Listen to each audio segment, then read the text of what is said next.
Pangal Meitei Pangal se ST list chen bada garoi Sedmi lon phagat aduma akoi ST demand committee ki khundeng section gani hard wakal do akoi thamina se machine tung India limited finance minister lehore ko otherwise no political cooperation 30 lakhs level matam da koi Pangal hai jati Pangal hai engineer doctor kya lage IPS kya lage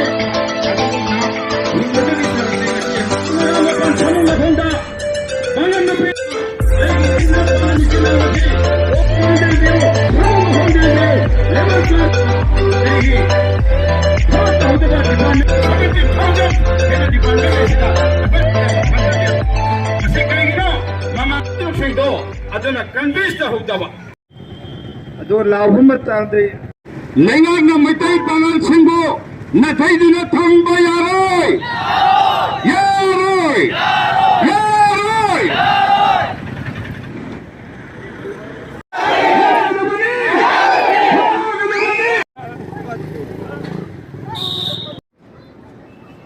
Haji Rafat Ali, Senior Vice President, Meitei Pangal Scheduled Tribe Demand Committee.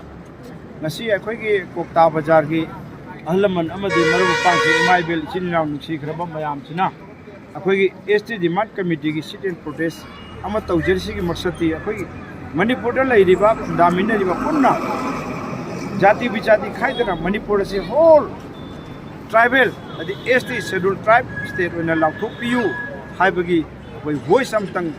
state corner campaign to Germany I jariba akhoi ki Meitei Pangal Scheduled Tribe Demand Committee ji since akhoi establish akhoi na kano tau rei ji 2014 swaidagi akhoi movement hojraga hoje akhoi 18 adai 15 16 18 da akhoi memorandum tangkak naina akhoi governor Manipur gi governor ani da su pisan jaba laikre loi na akhoi honorable chief minister ani da su pisan jaba laikre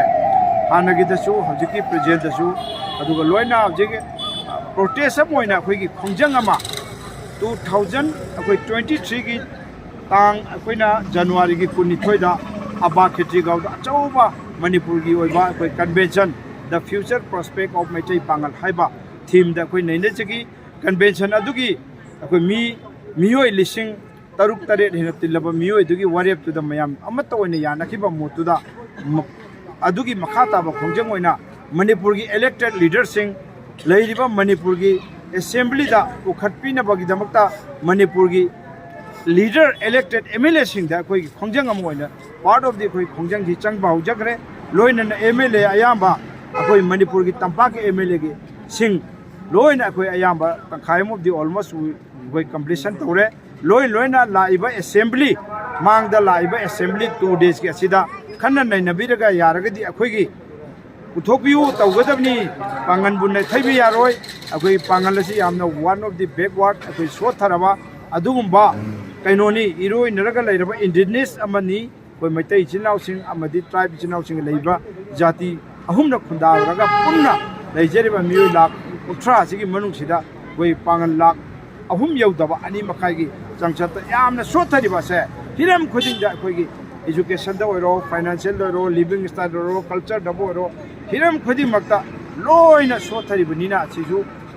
scheduled tribe list ta chalhanbina ba haiba akan ba khungjang ma koi na chata jabani haiba pham se ai miyam da amadi lengak ta puning jing se je